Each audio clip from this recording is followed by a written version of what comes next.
Nuhu a.s. është njëri prej 5 profetëve më të zgjedhur të Allahut lartësuar. I ftoi njerëzit që të adhuronin Zotin e gjithësisë një të vetëm. Ftoi që të dilnin nga errësira në dritë, nga adhurimi i idhujve në adhurimin e krijuesit të gjithësisë. Por populli i tij ishin njerëz tepër arrogant. Mohuan, e kundërshtuan, madje kishte prej tyre që edhe pse ishte në moshë të thyer, pra duke ndëruar jetë, e linte me amanet që mos ta pasonin Nuhun a.s. Nuhu a.s. e ftoi popullin e tij 950 vite. Nuk i besuan vetëm se një pakicë. Zoti i gjithësisë e shpëtoi Nuhun a.s. bashkë me besimtarët, ndërsa mohuesit, ata të cilët e kundërshtuan Zotin e gjithësisë, e kundërshtuan Nuhun a.s. Allahu i lartësuar i dënoi. Zoti i gjithësisë her pas here ka dërguar profet, ka dërguar pejgamber. Zoti i gjithësisë her pas here i ka dërguar profetet që t'i ftojnë njerëzit në adhurimin e Allahut të lartësuar një të vetëm. Shumë profet, ndërta Nuhu a.s., Ibrahimi a.s., Musa a.s., Isa a.s., vula e profetëve Muhamedi a.s., të gjithë këta kanë ftuar që të adhurohet Allahu i lartësuar një i vetëm, pa i bërë atij shok në adhurim. Unë do ta lexoj një pjesë pra Kur'ani ku Zoti i gjithësisë flet për Nuhun a.s., për popullin e Nuhut a.s.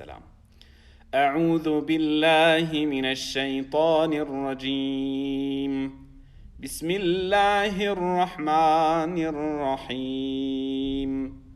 لقد أرسلنا نوحا إلى قومه فقال يا قوم اعبدوا الله ما لكم من إله غيره إني أخاف عليكم عذاب يوم عظيم.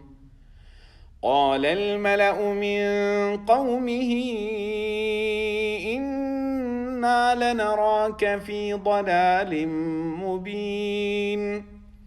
قال يا قوم ليس بي ضلالة ولكني رسول من رب العالمين أبلغكم رسالات ربي وأنصح لكم وأعلم من الله ما لا تعلمون. أوعجبتم أن جاءكم ذكر من ربكم على رجل منكم لينذركم ولتتقوا ولعلكم ترحمون. فكذبوه فأنجيناه والذين معه في الفلك وأغرقنا الذين كذبوا بآياتنا إنهم كانوا قوما عمين. Kjo pra është një pjesë nga Kur'ani ku Zoti i gjithësisë flet për Nuhun a.s., flet për popullin e Nuhut a.s. Unë e lut Zotin e gjithësisë që ne na bëj prej atyre që e pasojmë profetin a.s.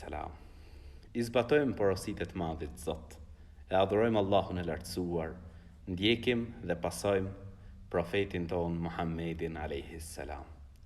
E kjo patjetër është rruga e shpëtimit. Është rruga që na mundëson të jetojmë të lumtur në këtë botë e të fitojmë xhenetin në botën tjetër.